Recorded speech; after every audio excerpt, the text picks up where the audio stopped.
Moina culture பண்ணிக்கிட்டே ஆனால் மொய்னா வந்துட்டு நிறையா கிடைக்க மாட்டேது, கம்மியாக தான் ப்ரீட் ஆகுது அப்படின்னு நினைக்கிறவங்க நான் சொல்கிற இந்த 3 டிப்ஸை ஃபாலோ பண்ணுங்கள். மொய்னா எப்படி கல்ச்சர் பண்ணுறதுன்னு தெரியாதவங்க நான் ஏற்கனவே நிறைய வீடியோ போட்டுங்க என்னோட சேனலில், அதை போய் பார்த்துட்டு அப்படியே என்னோட சேனலை சப்ஸ்கிரைப் பண்ணிங்க.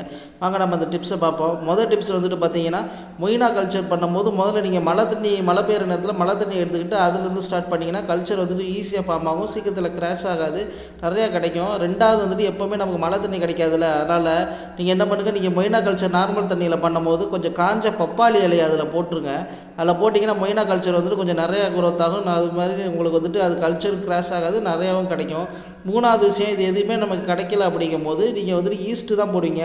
ஈஸ்ட்டு போடும்போது 1 ஸ்பூன் ஈஸ்ட்டுக்கு 1/2 ஸ்பூன் ஜீனிங்கிற லெவலுக்கு போட்டு நல்லா கலக்கிட்டு ஒரு 1/4 மணி நேரத்துலேருந்து 20 நிமிஷம் வச்சுருங்க. அதுக்கப்புறம் அந்த தண்ணியை ஊற்றினீங்கன்னா மொய்னா கல்ச்சர் வந்துட்டு நல்ல ஃபார்மாகவும் நிறையாவும் கிடைக்கும்.